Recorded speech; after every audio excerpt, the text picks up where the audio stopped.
Signalling systems have been around since the early days of railways. They all have a common goal: to prevent more than one train from occupying the same piece of track, with potentially disastrous results.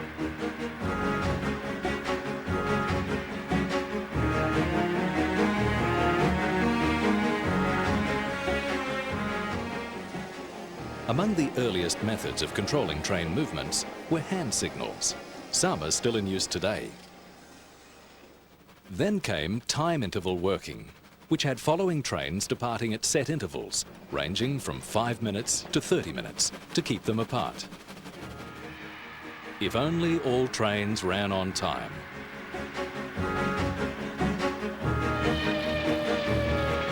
As railways got busier, something new was needed: separating trains by distance or blocks rather than time. This was the beginning of block working. Block working divided the track into separate sections, controlled by signals. Only one train is permitted on any one block at any one time, with signals telling the driver when the train can enter the block. A variety of mechanical devices were invented to enhance safety.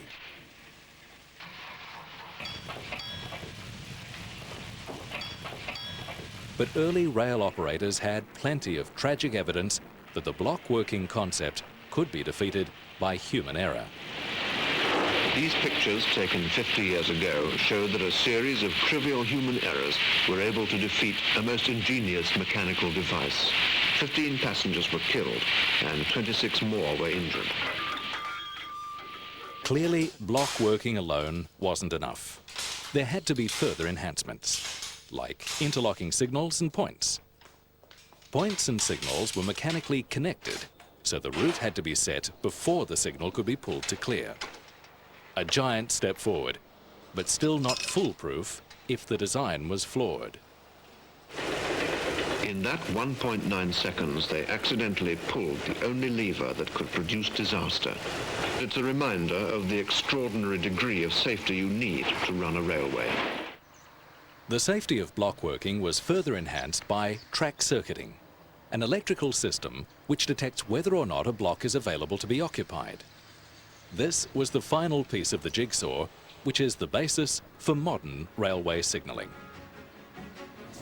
So the signal system of today is expected to provide indications to the driver, maintain train separation, maintain route integrity, and maintain safety if the equipment fails. Let's look at each of these functions, starting with indications for the driver.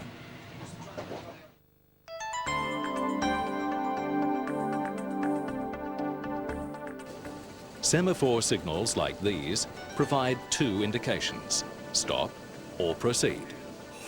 Boards are also used to mark the limit of authority for a train. Colour light signals use a combination of lights to tell the driver to proceed, proceed with caution, or stop. Colour light signals are the most commonly used, and their layout varies according to the density of traffic operations on a particular track. Future developments will take signal indications straight into the cabin. Two-aspect signals are used on lines where traffic is infrequent. They may be placed a considerable distance apart and show only a green proceed or red stop aspect. Because trains take a considerable distance to stop, the signal system needs to provide the driver with adequate warning of the need to stop. So a signal capable of displaying a stop aspect will be preceded by an approach signal showing either green or cautionary yellow. A train crew passing green knows the next signal will show a proceed aspect. But an approach signal showing yellow warns of a red signal ahead, and the driver will need to start slowing and be ready to stop if the signal remains red. On bidirectional line, a green starter signal is in effect, indicating that the opposing signal at the next station is at stop and the section ahead is clear. On busier lines, where stop signals need to be closer together, three-aspect signals may be used. These are capable of showing green, yellow, or red. Each signal can act as a stop signal and also as an approach signal for the next signal ahead. A driver seeing a yellow must prepare to stop at the next signal. The red signal may clear to a yellow or green as the train approaches, allowing it to proceed. Where trains are required to follow each other at short intervals, 4 aspect signals are provided to increase the carrying capacity of lines. These display green, double yellow, yellow or red. They are designed to give drivers extra warning of the possible need to stop. So a driver passing a green and then seeing a double yellow should prepare to stop 2 signals ahead.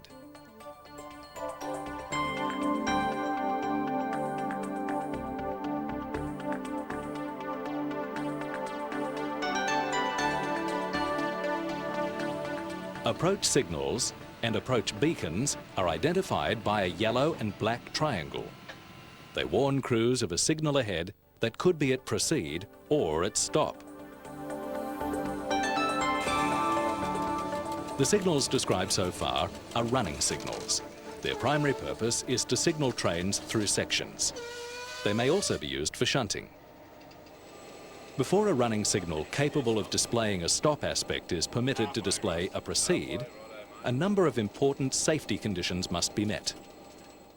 The track must be clear between the entrance and exit signal of the section, including the overlap if provided.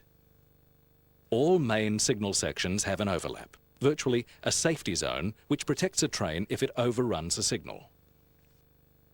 Track circuits forming flank protection, for example at a diamond crossing, must be clear. And track on which vehicles could foul the route must also be clear. All points in the route between entrance and exit signals must be set, locked and detected in the correct position. Points which trap conflicting movements, for example catch points, must be set, locked and detected in the correct position. Ground frames must be detected and locked normal. Leading position light signals in the route must be proven to be in the proceed position. The entrance signals of conflicting or opposing routes must be at stop. The approach locking and route holding must be proven operational. And level crossing controls must have sufficient time to activate. Also, for a proceed to be given at approach cleared signals, the train must be detected approaching the signal. It's a complex process, but the signal will only clear to proceed if all of these conditions are met. In some cases, no overlap is provided. Instead, a special caution signal, like a flashing yellow, is used. The warning restricts train speed to 40 kilometers an hour. Shunting signals are provided for low-speed moves to a section of track which may be occupied and where running signals do not apply. Where running signals are provided, these position light signals or shunting signals must not be used for running moves without proper approval. Shunting signals do not detect track occupancy, do not provide a safety overlap, and do not indicate which way points are set. They can be used up to a limit of shunt board, which defines the limit of movement authority.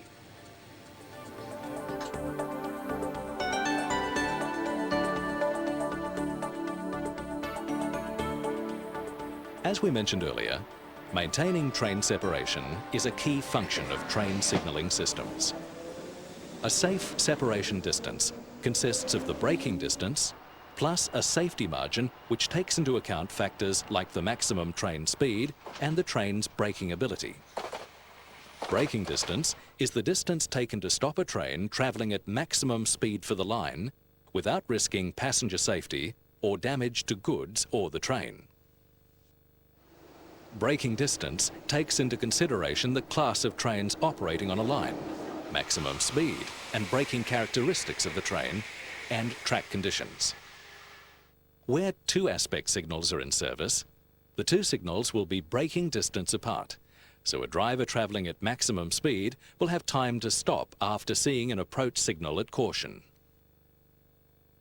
Where three-aspect signals are in use, the signals will still be separated by the braking distance, but not much more, to minimize delays. And on four-aspect sections, where signal spacing is tighter still, the service braking distance remains the same, although as the diagram shows, it can straddle two signal sections. Placement of signals also takes into account sighting distance, which is the distance between the signal and the first point where the crew can actually see it. The driver must have not less than 8 seconds or 200 metres clear view of a running signal in clear weather, day or night. Where vegetation, buildings or other obstructions restrict sighting distance, a repeat signal or signal distance marker may be provided. The signal system layout should ensure a driver never sees a red light without first having seen a warning, a safe braking distance from that light. Crucial to maintaining train separation is the headway, which is the distance between two following trains at any given point. For two-aspect signals, the headway distance is the driver's sighting distance plus 2 consecutive service braking distances plus overlap plus the length of the leading train. On two-aspect signals, this can be a considerable distance. In areas of three-aspect control, the same principle applies, although the distance is shorter. And it's shorter again in four-aspect signalling, where closeness of signals means the two service braking distances can overlap. Train location and detection systems come in a variety of types and provide information on all trains, rolling stock and on-track vehicles. The most basic system is direct observation, where train crew or location staff report the position of the train. Track circuits are in use wherever colour signalling is in use. An electrical circuit is fed into the track. When a train is present, it short-circuits the track and registers its position in control centres. Aside from showing controllers where a train is, occupied track circuits also hold the signal at the rear at danger and lock points in the route. Axle counters also determine when a section is occupied. They count the number of axles entering a section and don't show it as clear until the same number of axles has exited. In areas where there is no direct link between the control system and track equipment, data gathered regarding the condition of points, signals and track occupancy is reported by telemetry to the control centre. Finally, global positioning systems use data from a minimum of 3 geostationary satellites. At present, they're only a secondary positioning system and are not used for safe working of trains.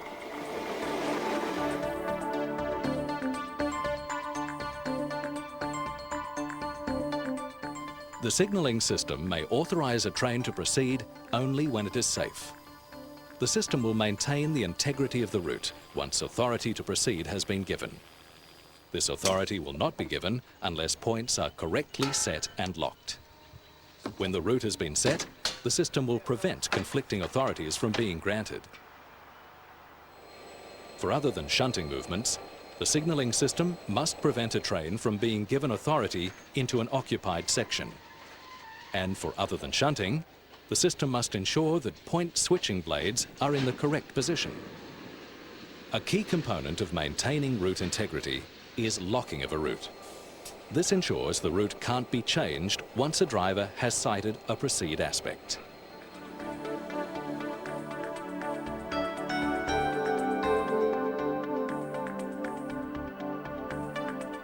At the beginning of this video, we traced the history of signals and the hard lessons which triggered the major improvements in systems around the world.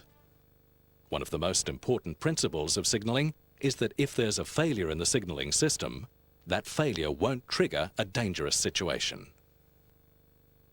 The process is called fail-safe. In mechanical systems, counterweights in the signal will move it to stop. Similarly with electrical systems, failure should always trigger a more restrictive aspect than would otherwise apply. QR's signalling system is among the safest and most modern in the world. It's all part of making our railways safe.